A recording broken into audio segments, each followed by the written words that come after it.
Bom dia! Estamos aqui para mais um dia do nosso devocional de Esther. Hoje nós vamos falar um pouquinho sobre o capítulo 3 do livro de Esther. Já vimos aqui os 2 primeiros capítulos com 2 amadas que compartilharam conosco. Aqui nós já temos um cenário, Esther está já rainha, já foi nomeada como rainha, e no início do capítulo 3 nós vemos aqui um outro personagem dessa história, Amã. O capítulo 3 inicia com o rei Assuero nomeando Amã como ministro-chefe do seu reinado, ou seja, Amã era o braço direito de Assuero.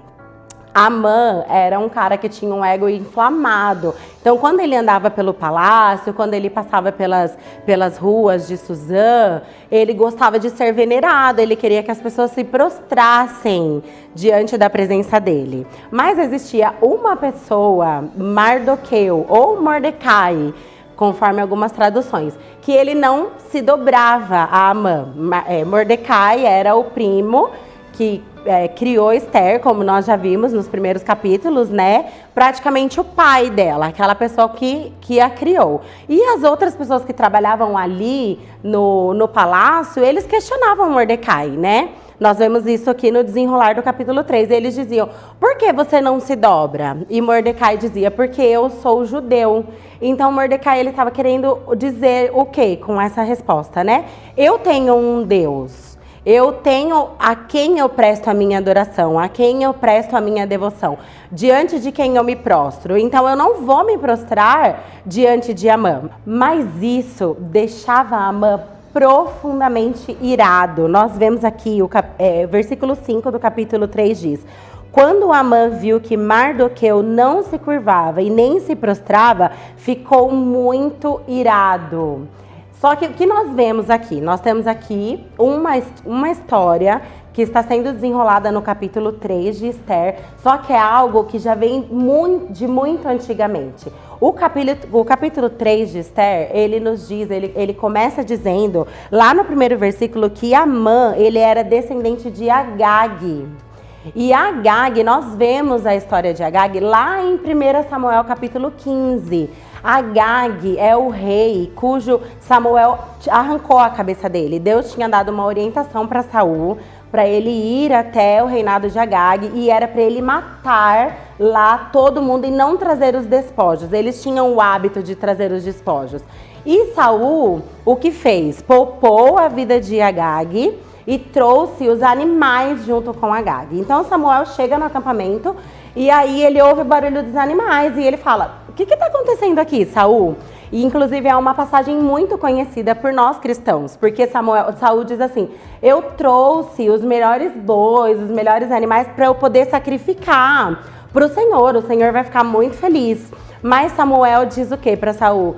Saul, é melhor obedecer do que sacrificar. A ordem era mata, então traz aqui Agag. Então eles trazem o rei Agag à presença de Samuel e Samuel corta, decapita Agag. Então, na verdade, Amã, ele já tinha um desejo de vingança dentro do coração dele, por conta de todo esse cenário que os judeus haviam arrancado a cabeça de Agag. Então, quando nós vemos aqui no versículo 5 do capítulo 3, a palavra do Senhor dizendo que Amã, ele se irou muito com aquela situação, na verdade foi uma junção de sentimentos. E dentro de Amã, ele pensou o quê? Agora surgiu uma oportunidade de vingança.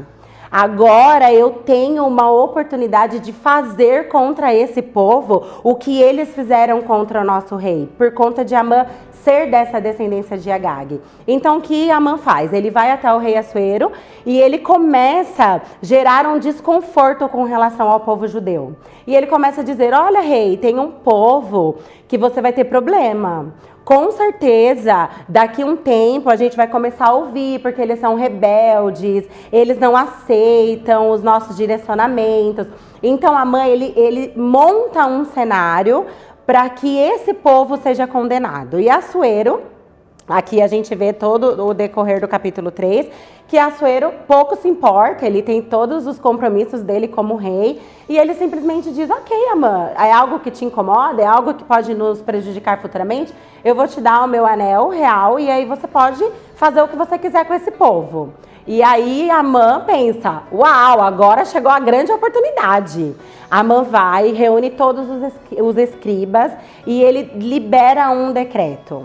E ele faz uso desse anel, né? Porque qual era o significado de Assuero dar o anel? Naquela época, todos os decretos eles eram selados pelo anel real.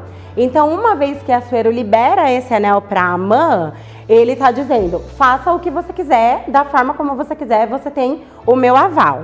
Então, nós vemos aqui já, lá para o finalzinho do capítulo, no versículo 13, que diz assim: as cartas foram enviadas por mensageiros a todas as províncias do Império com a ordem de exterminar e aniquilar completamente todos os judeus, jovens, idosos, mulheres, crianças, num único dia, que seria o 13º dia do 12º mês, o mês de Adar. Então nós vemos aqui no desenrolar do capítulo 3 que Amã, ele está se sentindo o cara, olha, agora chegou a minha oportunidade, eu vou exterminar esse povo. E essa era a intenção de Amã, exterminar. E nós vemos aqui na palavra de Deus, todo e qualquer judeu, fosse ele homem, criança, mulher, quem fosse. Então os decretos começam a ser liberados. E aí o capítulo 3 termina dizendo assim: o rei e Amã assentaram-se para beber, mas a cidade de Suzã estava em plena confusão. E aqui nós terminamos o capítulo 3 de uma forma muito tensa. Por quê? Porque ele está dizendo, olha, Amã está bebendo com o rei, ele está comemorando. Amã conseguiu algo que ele ansiava no seu coração há muito tempo. Vou exterminar os judeus. Mas, graças a Deus, o livro de Esther não termina no capítulo 3. Teremos muitos outros capítulos ainda pela frente e veremos o desfecho dessa história, veremos a grandeza do Senhor e veremos a forma como Deus vai agir diante de tudo isso. Quando eu estava estudando o capítulo 3 para poder compartilhar com vocês aqui, o Espírito Santo colocou algo no meu coração. Enquanto eu estudava, eu fiquei pensando em todo esse cenário, em toda essa situação, né?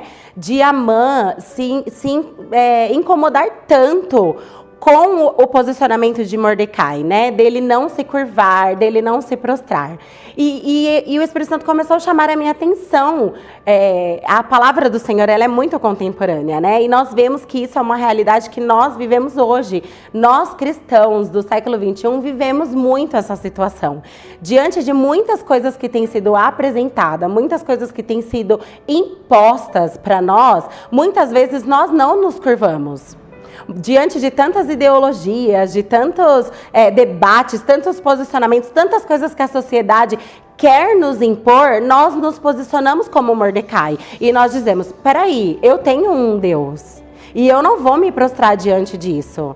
E eu não vou me dobrar diante disso. E aí, da mesma proporção que nós vemos Amã se irando contra Mordecai, nós vemos hoje, na nossa sociedade, muitas esferas, muitas pessoas, muitos grupos se irando contra nós, cristãos, por conta do nosso posicionamento. E então eu comecei a pensar sobre isso, sabe? E aí o Espírito Santo começou a ministrar isso ao meu coração. Sejam como Mordecai, posicionem-se como Mordecai. As pessoas precisam saber, sim, nós temos um Deus. Sim, nós temos os nossos ideais, sim, nós temos os nossos princípios e nós não vamos nos dobrar, ainda que sejamos perseguidos, ainda que sejamos injuriados, ainda que tantas lutas venham contra nós, para que aconteça realmente isso, para que a gente ceda, para que a gente retroceda, mas nós não vamos nos dobrar, nós vamos permanecer na fé de Mordecai, nós permaneceremos firmes e constantes, crendo que da mesma forma que o Deus de Israel se levantou em favor deste povo, que tinha um decreto de extermínio contra eles, o Senhor de Israel se levantará em nosso favor. Amém? Então eu quero agora nesse momento orar. Amém? Você ora comigo? Deus, muito obrigada, Senhor. Nós te agradecemos, Pai, por mais um capítulo do livro de Esther. Obrigada, Senhor, por todos os ensinamentos que o Senhor tem nos dado. Obrigada pela grandeza da Tua palavra. Obrigada pela riqueza da Tua palavra. Senhor, nós queremos dizer para o Senhor essa manhã, nós não vamos nos dobrar, Pai. Nós não vamos nos render. Espírito Santo de Deus, ajuda-nos a caminhar na fé de Mordecai, com a convicção que Mordecai tinha. Ele tinha um Deus, Senhor, ele tinha essa convicção. Ele dizia, eu não me dobro, eu tenho um Deus.